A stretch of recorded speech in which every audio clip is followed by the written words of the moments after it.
आजकल आ रहा है कि 2030 तक देखा जाएगा कि इंडिया के अंदर बच्चा शादी नहीं करेंगे। हम गिरते हैं, पढ़ते हैं, ठोकर खाते हैं, पर हमारा मकसद एक ही होना चाहिए, हमें उठ खड़ा होना है। भरोसा ये सब खत्म होते जा रहा है और ये फास्ट लाइफ इसके रीज़न है। ये मुझे भी सुनने को मिला था, मुझे डायरेक्टली पूछा गया था, अच्छा तुम तो बंगाल में रहते हो तो तुम्हें काला जादू आते हैं क्या, पता है क्या? बट ऐसे तो क्या प्रॉब्लम है कि women are always being targeted and वो सारी चीज़ों की वजह से उनका फिजिकल एंड मेंटल वेलबींग बहुत इफेक्ट होता है। तब उनको समझ आता है ये जो हम चीज़ों में भरे पड़े हैं ना, आज इसके लिए रोते हैं, कल उसके लिए रोते हैं, असल में ज़िंदगी में ना कुछ भी हमारे हाथ में एक्चुअली नहीं है। दुनिया को सॉरी ना बोल के, खुद को सॉरी बोल के, खुद की बातों को एक्सेप्ट करके, खुद का स्टैंड लेके बहुत कम लोग जी पाते हैं। उनमें से एक आज हमारे गेस्ट हैं।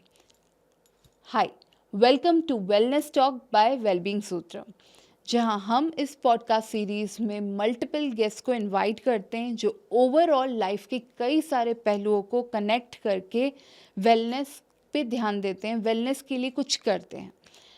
आज हमारे गेस्ट हैं ऑथर स्वाति सरकार। She writes amazing books. जैसा कि मैं बता सकती हूँ, उन्होंने 1 साल में 4 बुक्स लिख दी हैं and 4th is yet to get release.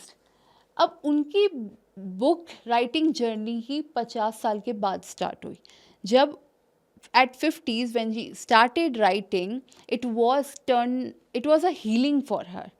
Okay, and her book writing, her stories, her wisdom in the book itself is healing for a lot of people and her readers. So without wasting much of their time, let's learn more wisdom. Let's talk with Swati Sarkar unfiltered. Swati ji कैसे हैं? बहुत बढ़िया, तुम सुनाओ कैसे हो? आज नवरात्रि के 6th डे है और हमारे कैलकाटा में आज से दुर्गा पूजा स्टार्ट हो चुका है, तो happy Durga Puja to all of you. Happy Durga Puja to you as well. And हमने बहुत ही सही दिन चुना है ये कॉन्वर्सेशन को कंडक्ट करने के लिए। आज मैं ये नहीं कहूँगी कि we are here for the podcast thing. Of course, we are in a podcast setup, but this is basically I want to learn from you. Definitely. Because I have seen in my life very few women finding herself. And मेरा गोल ही ये है कि जब तक एक women हो या कोई एक मैन भी हो, खुद को एक इंसान नहीं पाता है तो उसको वो अपने आप को समझ ही नहीं पाता है और आगे भी नहीं बढ़ पाता है और दुनिया की डिफरेंट बातों में उलझा रहता है। ये मेरा अनुभव है। लेकिन आप 50s को क्रॉस कर चुके हैं, आप प्राउडली उस चीज़ को लाइक अ क्राउन पहन के आगे चलते हैं। तो आज मैं आपसे बहुत कुछ लाइफ के लेसन्स, आपकी जर्नी के बारे में, आपकी बुक्स के बारे में, इमोशनल इंटेलिजेंस के बारे में, ऑफ कोर्स जैसे कि आज दुर्गा पूजा है, हम काफ़ी सारी बातें कैलकाटा के कल्चर के बारे में, because to be very honest, just to compliment you, आज मैंने भी साड़ी पहनी है। एंड यू नो, ये जो साड़ी है जो हमने पहने हैं, जिस तरह से हमने ड्रिप किया है, ये भी कैलकाटा यानी बंगाल के ही दान है। क्योंकि इसके पहले जिस तरह साड़ी पहना जाता था, बहुत पहले, जिसको कहा जाता था अटपोड़े, जो हमने वो जो मूवी था ना देवदास की, उसमें दिखा था। उसके बाद बहुत ही प्रचलित हो गया था कि साड़ी ऐसे पहनो, तो उसको अटपोड़े कहा जाता था। पर रविंद्रनाथ टैगोर के फैमिली से ज्ञानेंद्र और नंदिनी देवी सबसे पहले सिखाया हमें कि साड़ी को ऐसे पहनो तो सुंदर लगती है। वो 1870 की घटना है। उसके बाद से इस तरह साड़ी पहना जाती है। सो स्वाति जी, अद्भुत, जो आप मतलब आप जो नॉलेज लेके आ रहे हैं इस पॉडकास्ट पे, हम जो कॉन्वर्सेशन करेंगे बड़ा ही दिलचस्प होने वाला है आज। और सबसे इम्पॉर्टेंट पार्ट मेरा जैसे कि ये वेलनेस टॉक है, ठीक है, women wellness in 50s, that's the most important. And खुद को पाना मतलब एक वेलबींग की तरह अपने कदम बढ़ाना। तो आपसे आज हम बहुत कुछ सीखना चाहेंगे। So Swati ji, as a women in 50s, आपकी लाइफ में मल्टीपल, आपकी पूरी जर्नी में अब तक मल्टीपल सीजन्स आए होंगे वुमेनहुड के, एंड उसमें हर एक डिकेड में इंसान की परिस्थिति, उनकी लाइफ पूरी तरीके से बदलती है। आपकी लाइफ में जो चेंजेस आए हर दशक में, किस तरीके से उसने आपको शेप किया? मेरी शादी बहुत जल्दी हो गई थी, तो उस समय मुझे इतना पता था, मुझे कुछ भी नहीं आता था। पर जब शादी होके 22 साल की उम्र में ससुराल गई तो बहुत सारी जिम्मेवारियाँ मेरे ऊपर आ पड़ी, और उसके बाद धीरे धीरे मैं स्ट्रांग होते गई। शादी होने के बाद मेरा बच्चा भी हुआ तो मैं माँ भी बनी। पहले मैं एक बेटी थी, फिर मैं किसी की बीवी बनी, एक घर की बहू बनी, तो जिम्मेवारी आई। उसके बाद मेरा बेटा हुआ तो मैं माँ बनी। तो इस तरह माँ बनने से ना सबसे ज़्यादा जो अनुभूति मुझे मिला था, मुझे याद है, वो एक बहुत ही एक स्ट्रेंज चेंज होता है एक औरत की ज़िंदगी में। एक सॉफ्ट नाजुक सी कली अचानक से बहुत ज़्यादा स्ट्रॉन्ग हो जाती है, क्योंकि उनको सबसे ज़्यादा ख्याल अपने से भी ज़्यादा अपने बच्चों को रखना पड़ता है। तो ये जो पीरियड होता है ना कोई भी औरत की ज़िंदगी में, ये बहुत कुछ सिखा के जाता है। उसके बाद फिर मेरे को ज़रूरत पड़ा, necessity is the mother of invention, तो मेरे को अपने बच्चे को पालना था, बड़ा करना था, तो मुझे नौकरी करना पड़ा। तो मैं कैलकाटा छोड़ के फिर मैं दिल्ली गई। वहाँ पे मैंने 16 साल रुकी, नौकरी करी। काफ़ी हार्ड था टाइम, पर जो चीज़ मैंने कभी नहीं छोड़ी वो है डिसिप्लिन इन लाइफ। वो मैं हमेशा ध्यान रखती थी कि हार्ड वर्किंग तो था ही मेरा, उसके साथ consistency and discipline in everywhere. मैं अपनी खाने के लेके, नींद के लेके बहुत पर्टिकुलर हुआ करती थी कि इससे मुझे बहुत फ़ायदा भी मिला है। आज भी अगर मैं कुछ करने का सोचती हूँ, नया सोच पाती हूँ, मुझे लगता है discipline in life is supporting me in that way. Beautiful. हाँ, discipline in life is very important regardless of gender. But as a woman, जब हमारी लाइफ में डिफरेंट डिफरेंट रोल्स आते हैं, लाइक यू सेड, जैसे I am unmarried, I have been a girlfriend, I am a daughter, I am a sister, I am someone's teacher, I'm mentor, I'm a boss, lot of things. Maybe I'll be mother, I'll be a wife, so many things comes. But at my age, how can I extract the wisdom from you कि किस तरीके से life बदलती है और हमें क्या क्या अपने मेंटल फिजिकल वेलबींग पे ध्यान रखना पड़ता है, ताकि जैसे कि आप 50s में हो, आज आपने पूरी तरीके से सिर्फ खुद को चुना है, लेकिन we women have this problem, हम अपने अलावा सारी दुनिया को चुनते हैं। मोहब्बत करी तो उसे चुना, हमने नफ़रत करी तो उसे चुना, माँ बाप को चुना, अपने बच्चों को चुना, खुद की वेलबींग की हम भूल जाते हैं। तो आपका एक्सपीरियंस क्या रहा है? एंड आज जिस तरीके से हमने ऑफलाइन भी बात की हुई है, मुझे लगता है आपका ये विजडम हमें जानना बहुत ज़रूरी है। देखो, मुझे जो लगता है, मैंने उस तरह तुम जैसे बैठ के सोचने का तुम्हें वक्त मिला है, मेरे टाइम पे मेरे को ये वक्त नहीं मिला है कि मैं क्या करूं। मुझे जिस तरह जिस सिचुएशन में मैं पड़ी हूँ, उस सिचुएशन में मुझे हमेशा यही देखा गया है कि मैं कैसे उस सिचुएशन से बाहर निकलूं। उस हिसाब से मैंने उसको ट्रीट किया है। ऐसा नहीं कि मैंने अपने लिए कोई दिन भर का एक प्लान बनाई, वो चार्ट हिसाब करके मैंने चली, वो पॉसिबल ही नहीं है। क्योंकि लाइफ हमें सब सिखाते हैं। हम मम्मी के पेट से कुछ भी कोई सीख के नहीं आता है। ये it's not only for the women, it's only for also for the man. कोई भी कुछ चीज़ उस तरह सीख के कुछ भी नहीं आता है। ज़िंदगी हमें वो लेसन सिखाए जाते हैं। हम गिरते हैं, पड़ते हैं, ठोकर खाते हैं, पर हमारा मकसद एक ही होना चाहिए, हमें उठ खड़ा होना है। True, very true. और ऐसा क्यों होता है कि हम वुमेन भूल जाती हैं खुद को? क्योंकि हम इमोशनल होते हैं। इस कारण हम पहले प्रेफरेंस सामने वाले को देते हैं, तो हम खुद को भूल जाते हैं। मेरा भी यही था। मैंने जब अपनी ससुराल छोड़ी, इन लॉज छोड़ी, सबसे पहले मेरे लाइफ में एक ही गोल था कि मेरे बच्चे को बड़ा करना है कैसे भी करके। उसके लिए मुझे जो करना है मैं करूँगी respectfully. So I have a very a respectable job and till I am doing on that only. But मेरे अंदर लिखने का था कि मैं लिखूं, बचपन में भी मेरे को शौक़ था, पर मैंने कभी अपने तरफ वो शौक़ वो सब पूरे करने के मेरे पास टाइम ही नहीं मिला, क्योंकि मैंने क्या चुना कि मेरे बच्चे की करियर बनाना है मुझे। अक्सर लोग 50s में अगर लिखना शुरू करते हैं तो वो रिटायरमेंट फेज़ पे आके लिखते हैं। आपका क्या मोटिव है लिखने का? जब मेरे बेटे की ज़िम्मेवारी कम हो गया, उसका कंप्लीट हो गया पढ़ाई, और फिर अब वो अच्छा नौकरी भी कर रहा है, तो मुझे लगा अब शायद वक्त आ गया कि अब मैं खुद के लिए कुछ करूं। और जब मैं अपने लिए करने सोचा, सबसे पहले मुझे लिखने की याद आया, क्योंकि बचपन में मैं लिखती थी, डायरी लिखती थी।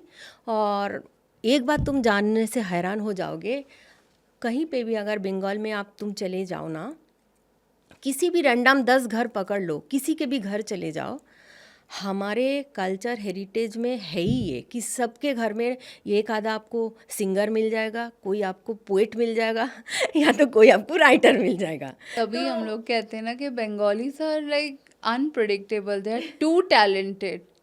एक्चुअली ये हमारे डीएनए में ही है, तो इस वजह से वो शायद उतना भी मेरे लिए मुश्किल नहीं था, और मेरे फैमिली बैकग्राउंड में भी था। अभी भी लोग, हाँ, सामने आके लिखना, बुक लिखते बहुत लोग हैं, पर पब्लिश करना, उसको लोगों के सामने लाना, ये थोड़ा सा, मतलब बंगाली में थोड़ा सा वो भी है कि थोड़ा सा लोग कहते भी हैं ना, थोड़ा सा अपने बारे में उतना नहीं सोचते, चलो कर रहे, पर उसको इस तरह फोकस करना उतना नहीं है। तो मुझे लगा मैं कुछ करूं। बहुत अच्छे। पर अब एक सवाल मेरा यहाँ से ये रेज हो रहा है कि like I have this question for women specifically, because your most of your books are dependent on women subject. Exactly. आप women के बारे में लिखते हैं, हमने आपका इंस्टाग्राम फीड देखा है, आपके स्क्रिप्ट्स पढ़े हैं, आपके कंटेंट को एक्सेस किया है मेटा पे। Based on our team's research, you write more about lifting up women by embracing the emotions, and that being said, it's beautiful. Because आज की तारीख पे हमें सिखाया जाता है कि अपने इमोशंस को सप्रेस करो, लेकिन आप इमोशंस को एम्ब्रेस करते हो। तो ये नई पीढ़ी को आपकी क्या एडवाइस है? देखो, इमोशन को सप्रेस करना ये हमारे हिस्ट्री है, आज से नहीं है।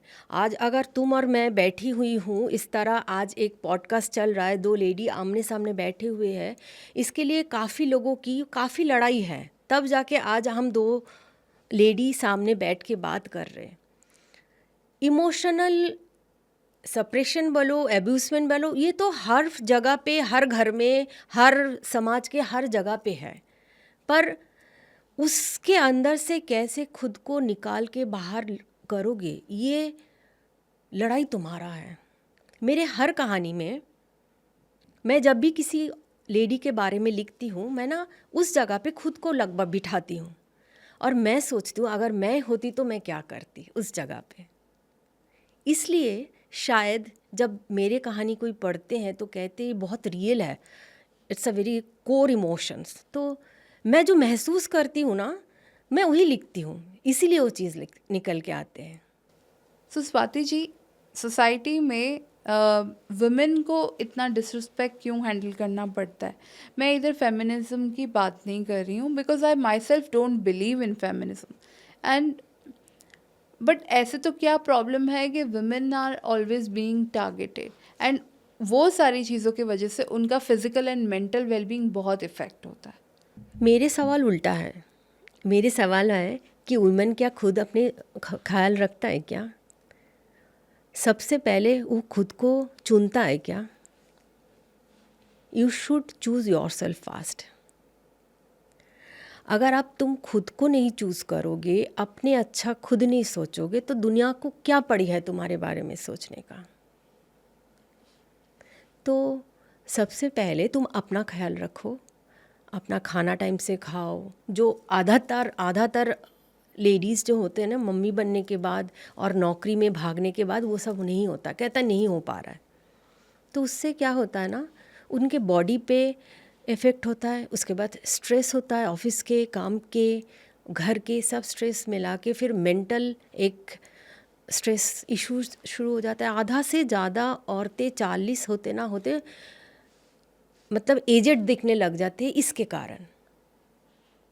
तो मेरा तो यही कहना है, अगर आप खुद की ध्यान रखोगे ना तो आप अपने परिवार के ध्यान भी अच्छे से रख पाओगे। True, very true. आज जिस तरीके की लाइफ है, 3-3 दिन सोते नहीं हैं, कभी खा लिया, एक्स्ट्रा कॉफ़ीज़ पुल अप कर दिया, चाय पी ली, बुक को साइड में रख दिया, just like I am not offending and I am not against it, smoke कर लिया, स्ट्रेस को सप्रेस कर दिया। इट्स लाइक मर्दों के साथ दौड़ते दौड़ते हमने उनको उनकी लाइफस्टाइल को तो अपनाने के चक्कर में काफ़ी कुछ खुद के साथ किया है। And like biologically also women and main का बॉडी अलग होता है, but running in that race we have destroyed ourselves a lot. Okay, now my point is here, womanhood एक ब्यूटीफुल जर्नी है, लाइक आपने हमें समझाई। नाउ इस पूरी जर्नी में वुमेन अपना इमोशनली कैसे ध्यान रखें, क्योंकि आपकी बुक्स में नॉट फिक्शन के थ्रू भी काफ़ी कुछ सिखाया जाता है। बिल्कुल। तो मैं चाहती हूँ कि वेलनेस, वुमेन वेलनेस के ऊपर आप ऐसे कौन से एलिमेंट्स अपने बुक्स में ऐड करते हैं, या आपने 3 बुक लिखी है and the 4th one is coming Yeah. Up. Very congratulation, by the way congratulation. Thank you so much. I don't know any such author like in a while who has written like in 1 year more than 3 books. This is really commendable, Swati जी।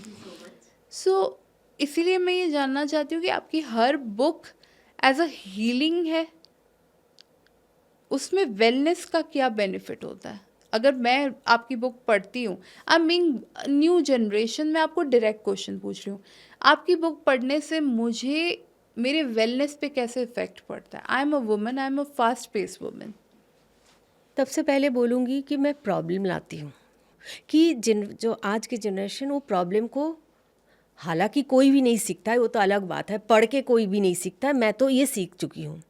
सीखते लोग ठोकर खा के ही है, ये बहुत ही अहम चीज़ है। तो मैं वही सिखाने की कोशिश करती हूँ कि ज़िंदगी जो हमें सिखाते हैं उससे तुम भी कुछ सीखो। तो अगर तुमने कोई गलत डिसीजन लिए हो लाइफ में, हो ही जाता है, ज़रूरी नहीं है कि तुमने जो डिसीजन लिए हो सही हो, क्योंकि ऊपर वाला बैठा हुआ है, वो देखते हैं सब, वो करते जो भी हम कहते हैं ना कि वही सब करते हैं।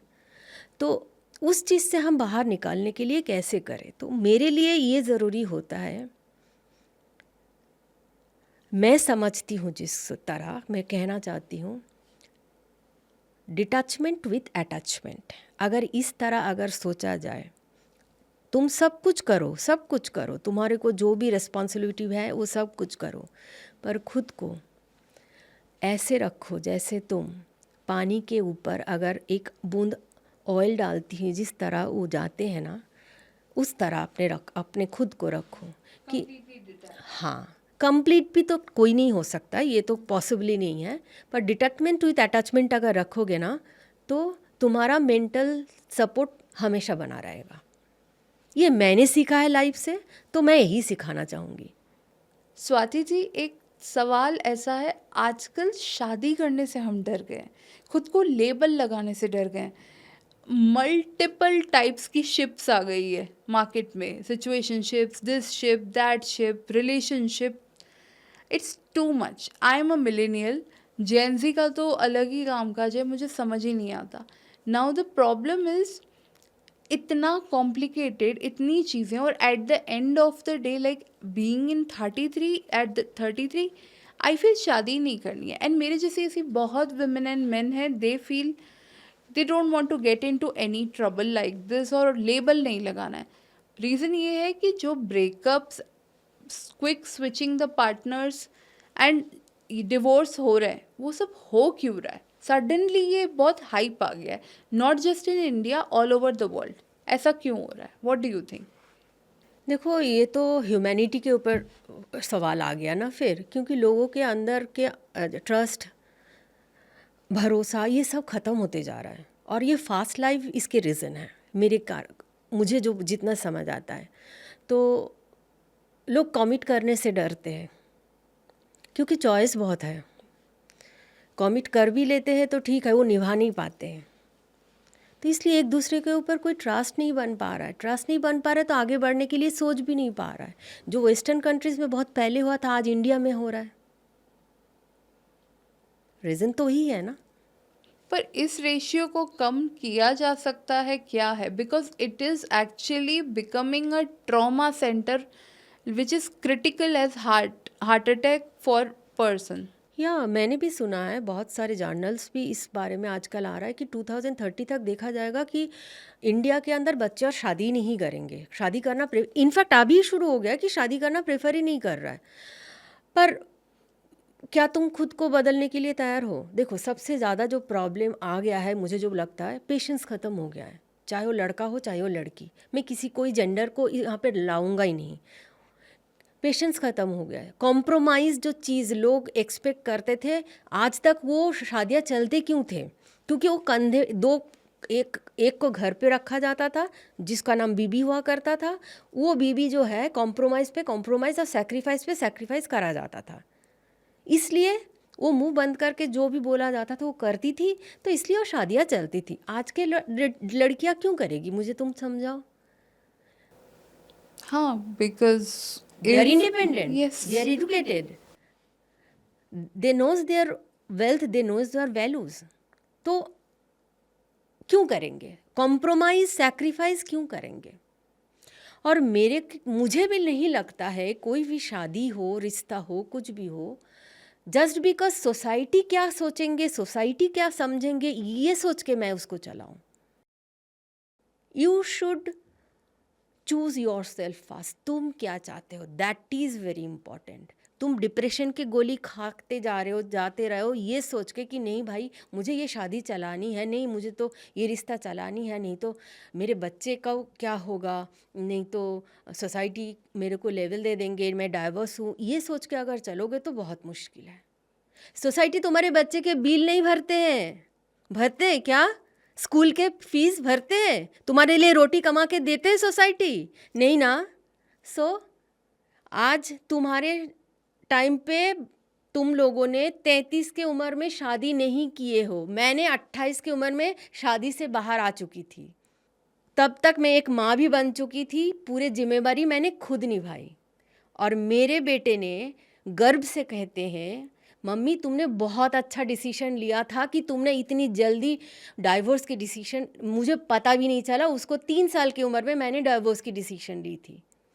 वो कहता है मुझे, मम्मी जो मेरे दूसरे फ्रेंड्स हैं उनके पेरेंट्स के अंदर जो लड़ाई वो लोग देखते हैं और इतनी डिप्रेशन में है बच्चे, उसी की उम्र के बच्चे, मेरे बेटे हैं 25 ईयर्स ओल्ड, उसी की जो फ्रेंड्स, उनके पेरेंट्स इतने लड़ते हैं, उसके बाद भी क्यों शादी नहीं छोड़ते? क्योंकि उनको शादी से निकलने में डर लगता है कि सोसाइटी क्या कहेंगे। डिप्रेशनल बच्चे तैयार हो रहा है, उनको लग रहा है हम भाई एक साथ रहेंगे तो बच्चे हेल्दी रह रहे हैं, पर नहीं होता ही। वो बच्चे नहीं, हेल्दी रिलेशनशिप नहीं बन पाता है उससे।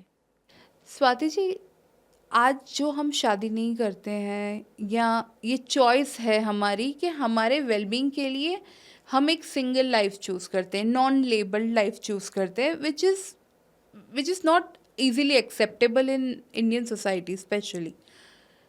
हमारे पेरेंट्स हमें कांस्टेंट प्रेशर करते हैं और प्रेशर में आके हम गलत इंसान को चुन के शादी कर लेते हैं, या कई बार हम वल्नरेबल होके शादी कर लेते हैं।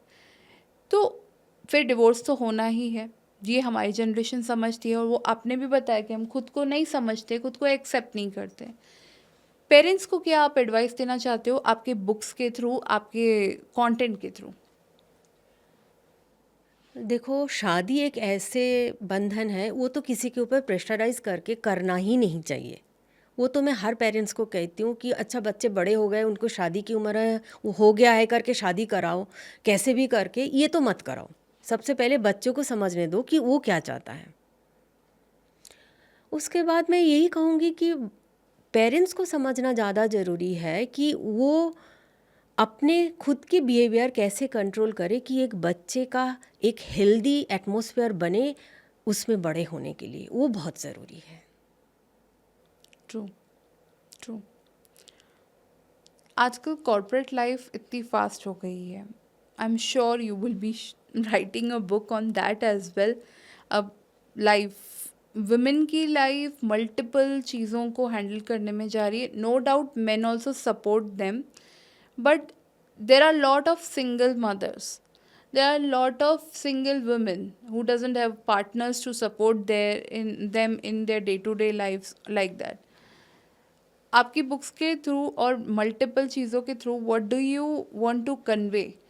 क्योंकि at certain stage either they get into toxins, either they get into depression or anxiety pills और नींद की गोलियां लेना, ये सारी चीज़ें होती है।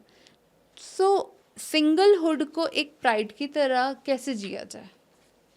सबसे पहले तो कॉन्फिडेंस होना बहुत ज़रूरी है इसके लिए। सिंगल होना कोई गुनाह नहीं है। तुमने कोई किसी को मर्डर नहीं किए हो कहीं पे कि तुम सिंगल हो गए, उसका कोई मतलब ही नहीं है। सबसे पहले तो ये एक खुद को कॉन्फिडेंटली हैंडल करना भी एक चॉइस होता है। खुद को खुद को एक्सेप्ट करना, खुद की सिचुएशन को एक्सेप्ट करना। तो और जब रिस्पॉन्सिबिलिटी रहता है, आप अपने आप ही आगे बढ़ोगे। उसके लिए अलग सी कोई भी गोली नहीं खानी पड़ेगी, कुछ भी नहीं करनी पड़ेगी।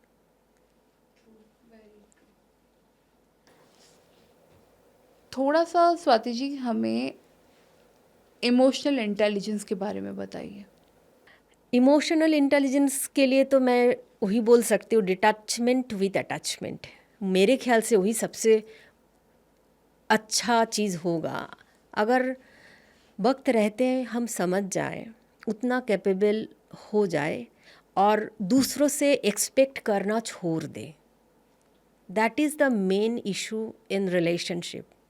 जितना तुम दूसरे के ऊपर डिपेंडेंट होगे या एक्सपेक्टेशन रखोगे, उतना तुम खुद को हर्ट करोगे। जब वो तुम विड्रॉ करना सीख जाओगे, अपने आप तुम इमोशनली इंटेलिजेंट हो जाओगे। ट्रू।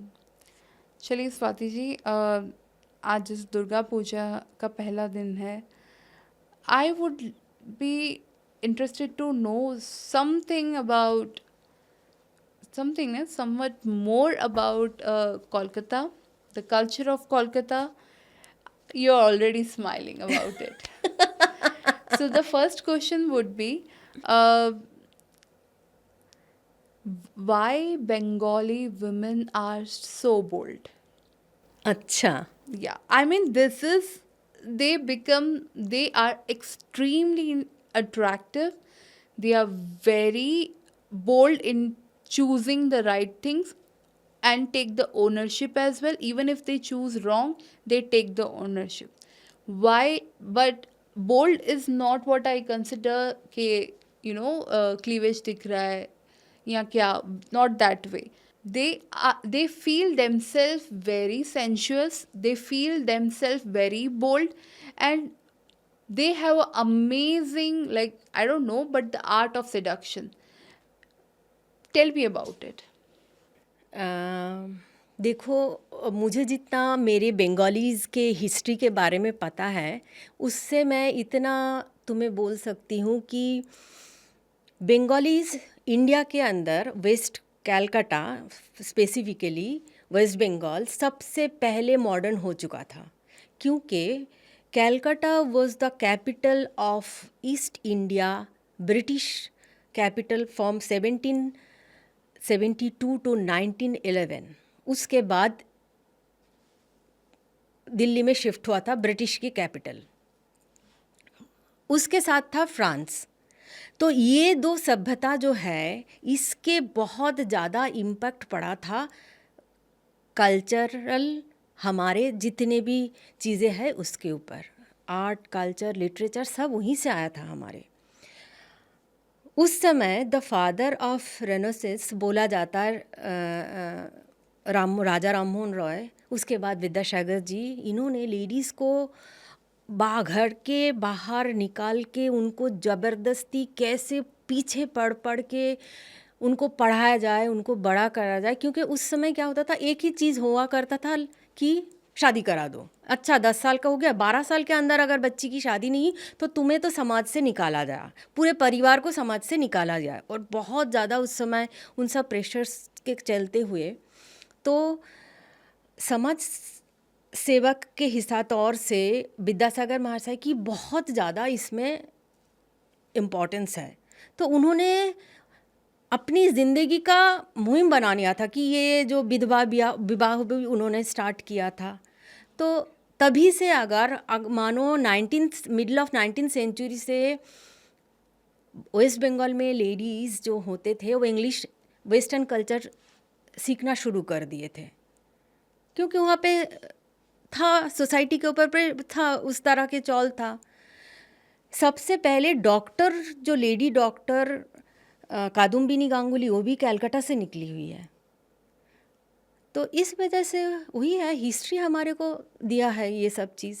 सो बेसिकली जो freedom, education, mindset development, I would more than education, of course Calcutta में एजुकेशन को रिस्पेक्ट दिया जाता है, and I my self respect education, but जो एक माइंडसेट डेवलपमेंट पे काम किया गया है लेडीज़ के कलकत्ता में, उसके वजह से they are having a bold attitude. Exactly.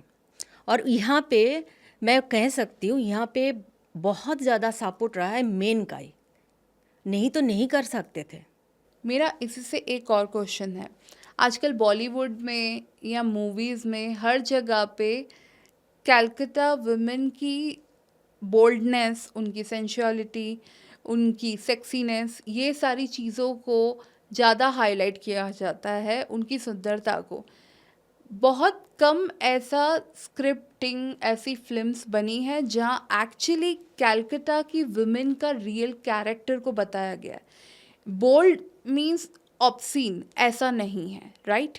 So actual में ऐसा क्यों है? कलकत्ता वुमेन की पोजीशनिंग इतनी मतलब डीमीन क्यों की गई है? मुझे ऐसा लगता है कि अंडर देखो एस्टिमेट ये की सब गई ना है। कमर्शियलिज्म है और कुछ नहीं। अगर आप सही राइटर चुनो एक मूवी बनाने के लिए, अगर आप शरद चंद्र जी की आप किताब से आप कहानी चुनो, या आप सत्यजीत रे के कहानी से मूवी बनाओ, तो ये सब नहीं आया। ये सभी कमर्शलाइजेशन के लिए ही हुआ है और कुछ भी नहीं। ये लोग बंगालीज के बारे में दिखाते क्या, एक दुर्गा पूजा दिखा देते हैं और कुछ दिखा देते हैं, भूत प्रेत की कहानी बना देते हैं जिसका कोई सर पर नहीं है। Calcutta was so much spiritually upgraded many years back। यहाँ तक कि तुम्हें शायद नहीं पता होगा, जो इस्कॉन टेम्पल की बात होता है 500 साल पहले इसकी जनक हुआ करता था, जो ऑलरेडी नदिया जो कलकत्ता से बहुत ही पास पड़ता है। श्री चैतन्य महाप्रभु जो हरे राम हरे कृष्ण हम सुनते हैं, तो 500 साल पहले उसका जन्म हुआ था। 1911 में तो न्यूयॉर्क में हुआ है, उसके पहले तो कलकत्ता में नदिया में हो गया है। तो उस स्पिरिचुअलिटी के थ्रू हम लोग सिर्फ दुर्गा माँ को नहीं पूजते, हम लोग माँ काली को भी पूजते। और माँ काली तंत्र साधना की सबसे टॉप में बोला जाता है। Adding to that, I have heard that Calcutta में काला जादू बहुत होता है। ये मुझे भी सुनने को मिला था, मुझे डायरेक्टली पूछा गया था, अच्छा तुम तो बंगाल में रहते हो तो तुम्हें काला जादू आते हैं क्या, पता है क्या क्या होता है वो? मैं तो सुन के शॉक हो गई, ये कौन सी कॉन्सेप्ट है? बंगाल में रहते हो, बंगाली हो, तो फिर इसके मतलब मुझे काला जादू आता है? मैं खुद शॉक हो गई थी, जस्ट बिकॉज ये सब क्या है ना, मतलब गलत सोच। किसी चीज़ को तड़ोड़ मड़ोड़ के अगर आपको पेश किया जाए, सही चीज़ दिखाओगे तो सही चीज़ ही आएगा ना। सही चीज़ दिखाया कहाँ जाता है? क्योंकि फ्रीडम फाइटिंग में, एजुकेशन में आज सीईओ से लेके डिफरेंट लेवल पे वुमेन है, एंड आई नो एजुकेशन को प्रमोट कलकत्ता से पहले बहुत, जब पूरे वेस्ट में आया उससे पहले ईस्ट वेस्ट, सॉरी वेस्ट में आया उससे पहले ईस्ट में आ चुका था। ईस्ट में आया था, सबसे पहले ईस्ट में आया था। तो अगर माइंडसेट वुमेन का डेवलप हुआ है तो वो तो बोल्ड बनेंगी ही ना। हाँ, 1853 से 1858 में विद्यासागर जी ने 35 लेडी के बच्चों के लिए, लड़कियों के लिए स्कूल बना दिया था, जहाँ पे 1300 बच्चे पढ़ती थी, नहीं भेजती थी अपने घर, जा जा के उन्होंने ढूंढ ढूंढ के लड़कियों को लेके आती थी, उनके फीस भरती थी, उनके यूनिफॉर्म वो खुद इंतज़ाम करता था विद्यासागर। ये भी तो एक फ्रीडम की लड़ाई है। और नहीं तो क्या, उनको क्या पड़ा था, उनको क्या पड़ा था, क्या मिला उनको ये सब करके। पूरे भारत में लोगों को लगता है बंगाल के औरतें बड़ी बड़ी बिंदी पहनती है, आंखों में काजल लगाती है, तो दे नोज काला जादू। That is a very very या बिकॉज बॉलीवुड भी वुमेन को बोल्ड, साड़ी, दुर्गा पूजा, काला जादू, बस यही सब। इसके ऊपर ये दिखाओ ना, वो बैठ के कविता लिख रही है, वो किताबें लिख रहा है। कितने, आज से कितने साल पहले महाश्वेता देवी, सुचित्रा मित्र, बानी बसु, कितने सारे औरतें ने कितने अच्छे अच्छे बुक्स लिखे हैं, वो सब दिखाओ ना। और उनकी कहानियों पे कभी कोई नाम तक नहीं जानता है, लोग तो नाम तक नहीं जानते हैं। और एक चीज़, आपकी बुक्स पढ़ के, मतलब मैंने आपकी 2 किताबें पढ़ी है, उसके बेस पे मैंने 2, ये मेरा जजमेंट है, I am sorry I judged you. और मैंने दूसरे भी कई सारे ऑथर्स हैं जो बंगाली हैं, उनका रीडिंग किया है, जिनके ऊपर कई सारे फिल्म्स बने हैं, कई सारी इनफैक्ट वेब सीरीज़ बनी है। राइटिंग को एक अलग ही लेवल पे रियलिस्टिक फॉर्म में लेके जाया जाता है, उस चीज़ को इतना हाईलाइट क्यों नहीं किया जाता? ये तो मेरी भी सवाल है ना। तुम खुद देखना, तुम जिस मूवीज़ की बात कर रहे हो, वो सब मूवीज़ कितने दिन हॉल में टिकते हैं। और जो लेजेंडरी मूवीज़ है, जो सत्यजीत रे ने बना के गया है, या कोई और डायरेक्टर ने बनाया, कुछ दूसरे, देवदास जैसे कहानी, वो कितने दिन चलते। तुम 2 दिन में वो सब चीज़ भूल भी जाओगे, पर ये जो चीज़ है ना, लेजेंडरी चीज़, तुम कभी नहीं भूलोगे। True, very true. Swati ji, अब हम बात करते हैं थोड़ा दुर्गा पूजा के बारे में। प्लीज़ हमें बताएं, जो हम मूवीज़ में देखते हैं, हमने आजकल तो इंस्टाग्राम रील्स में हम चीज़ें देखते हैं, एक्चुअल में दुर्गा पूजा, मतलब आप थोड़ा मुझे इसके बारे में बताएं, और वो इतना ज़्यादा क्यों एक्सेप्टेबल है? Durga Puja is like a festival for everybody, पर हमारे लिए, खास करके बंगाल के लोगों के लिए ना, माँ दुर्गा इज़, या she is a goddess, but we are praying her as a daughter. Yes, तो हमारे लिए ये होता है, माँ जो है दुर्गा, वो अपनी ससुराल से मायके आ रहे हैं 1 साल बाद अपने बच्चों के साथ, तो उनके ख़ास तरह से ध्यान रखा जाए, उनकी ख्याल रखा जाए। तो इसलिए ये जो सजावट होता है, ये जो बहुत सारे मैंने भी देखा है, मैंने उत्तर भारत में बहुत साल रही हूँ, वहाँ पे 9 दिन पूरा मतलब व्रत में चलता है। पर हमारे यहाँ पे मतलब पूजा के मतलब खान पान भी रिलेटेड होता है, क्योंकि यही होता है ना, जैसे हम लोग हमारे घर में अगर सोचो, जब मायके आ रहा है बेटी, तो हम उसको अच्छा से खाना खिलाते, तो उस तरह की हम ट्रीट करते।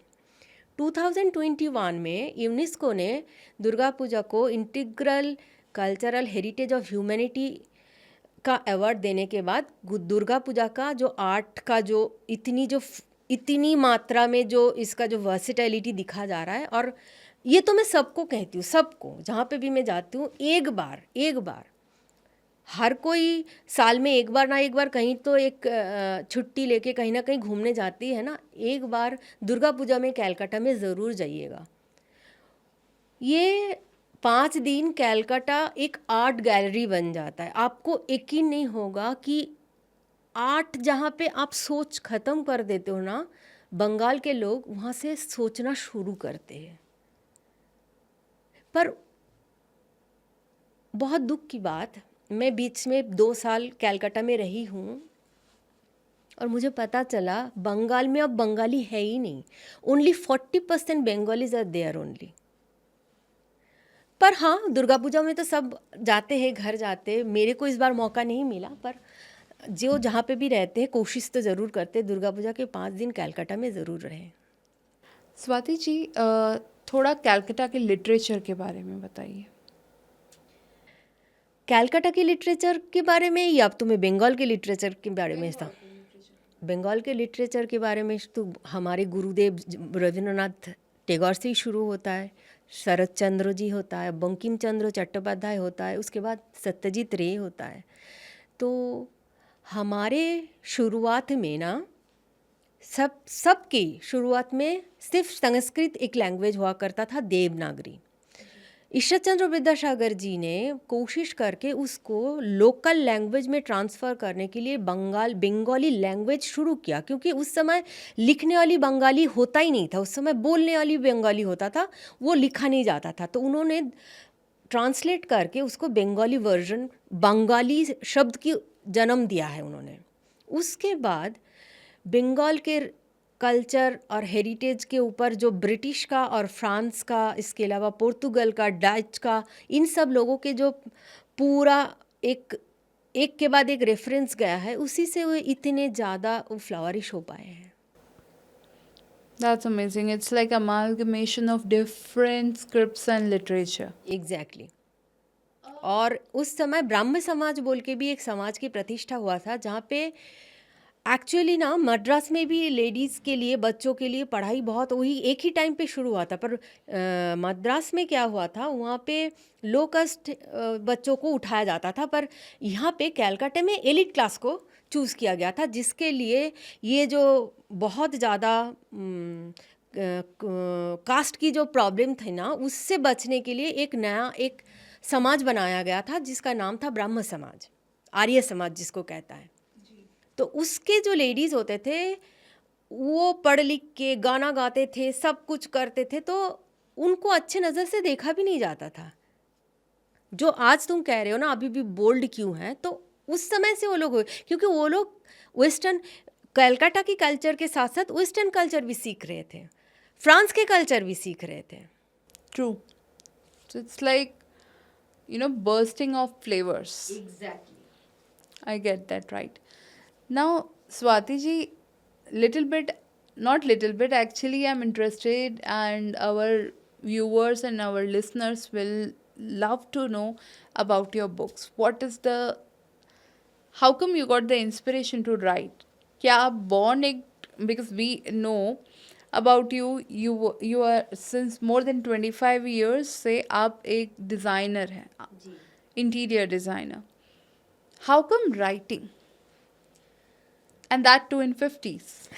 एक्चुअली मैं थोड़ा बहुत वैसे ही लिखती थी, वैसे प्रोफेशनली नहीं, पर जैसे सोशल मीडिया में मैं कुछ लिखती थी तो मेरा दोस्त बने, जैसे सोशल मीडिया में सबके बनते हैं, मेरा भी बने। तो उन लोगों ने मेरे बुक पढ़ के उनको लगा कि बुक नहीं, मेरे जो भी मैं लिखती थी, हाँ, कंटेंट जो भी लिखती थी वो पढ़ के उनको लगा कि तुम अगर लिखोगे तो तुम्हारे लिए बहुत अच्छा होगा, तुम लिखते बहुत अच्छे हो। तो इंस्पिरेशन मुझे वहीं से मिला, क्योंकि देखो इंस्पिरेशन मिलने की ज़रूरत है, क्योंकि मुझे उतना मौका नहीं मिला था पहले, सच बताऊं तो। फिर जब मैं लिखने बैठी ना, तो लिखते लिखते मैंने देखा जो मैं खो गई थी कहीं, मैं खुद को ढूंढ पाई। तो लिखना इज़ मेरे लिए is like a breathing. Lovely. तो बस लिखते चली गई, और मेरा तो अभी एम यही है, जब तक ज़िंदा रहूँगी लिखूँगी।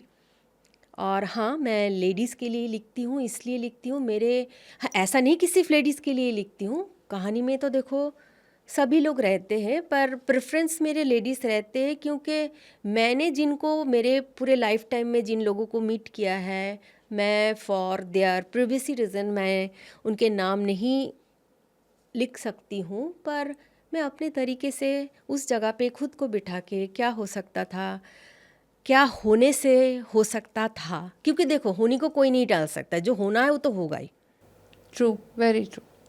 तो उसको दिखाने की कोशिश करती हूँ। जब मैं काशी लिखी थी मैं सच में काशी से मुझे गूंज आया था, मुझे लग रहा था मुझे काशी नाम जाना, इसीलिए मेरे बुक के नाम था Kashi is calling. Kashi is calling is about a spiritual awakening of a woman, a middle-aged woman. It's also a mystery. It's all about Kashi. एक लेडी काशी जाते हैं, उनके हस्बैंड की डेथ होते हैं, उनको लगता है काशी जाओ तो मुझे सुकून मिलेगा, पर काशी पहुंचने के बाद उनको कुछ और ही सुनने को, समझने को, देखने को मिलता है. तो तब उनको समझ आता है ये जो हम चीज़ों में भरे पड़े हैं ना, आज इसके लिए रोते हैं, कल उसके लिए रोते हैं, असल में ज़िंदगी में ना कुछ भी हमारे हाथ में एक्चुअली नहीं है. हमें बस खुद को मजबूत रखना है हर हाल में, कि कुछ भी हो जाए हमें उससे ऊपर उठना है.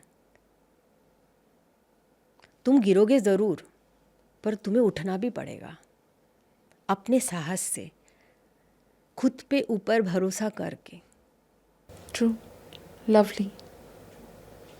और मैं बोलना चाहूँगी, मेरे अभी जो बुक आ रहा है, और मेरा बुक का थीम यही मैं रखने की कोशिश अभी करूँगी, जैसे मैंने काशी में भी रखा था. अभी जो आ रहा है लेह लद्दाख के ऊपर आ रहा है, तो उसमें एक स्टोरी भी रहेगा, फिक्शन स्टोरी रहेगा उसके साथ. जैसे लेह लद्दाख मैं खुद जाती हूँ, मैं कहीं कभी कोई भी स्टोरी लिखती हूँ तो मैं खुद उसको खुद रिसर्च करती हूँ उसके ऊपर. तो जैसे लेह लद्दाख में खुद गई हूँ, वहाँ के सारे जगह मैं घूमी हूँ, तो उसी को कैरेक्टर के थ्रू मैं उसको एक्सप्लेन किया है. तो दो चीज़ एक साथ रहता है मेरे बुक में. एक तो एक नए जगह के बारे में आपको पता चलता है, वो ऑथेंटिक होता है 100%. उसके साथ एक emotional, I am emotional writer, so emotional एक जर्नी रहता है. That's lovely. Thank you so much Swati ji, आपकी अनफिल्टर्ड लाइफ की स्टोरीज़, विजडम हमको शेयर करने के लिए. एक चीज़ समझ पा रही हूँ कि चीज़ें बहुत सिंपल है. सबसे अगर कठिन कोई चीज़ है तो वो है हम एक्सेप्टिंग करते. बिल्कुल सही. अगर हम कठिन चीज़ों को भी एक्सेप्ट करने लग गए तो वो भी सिंपल हो जाएगी. बिल्कुल. Thank you so much Swati ji. Amazing conversation with you. Looking forward to have more conversation on different topics, and all the very best for your upcoming book. And we would love to read it on the multiple subjects, because we think कि wisdom को control करके या bound करके नहीं रखा जा सकता. Thank you so much Swati ji. Thank you.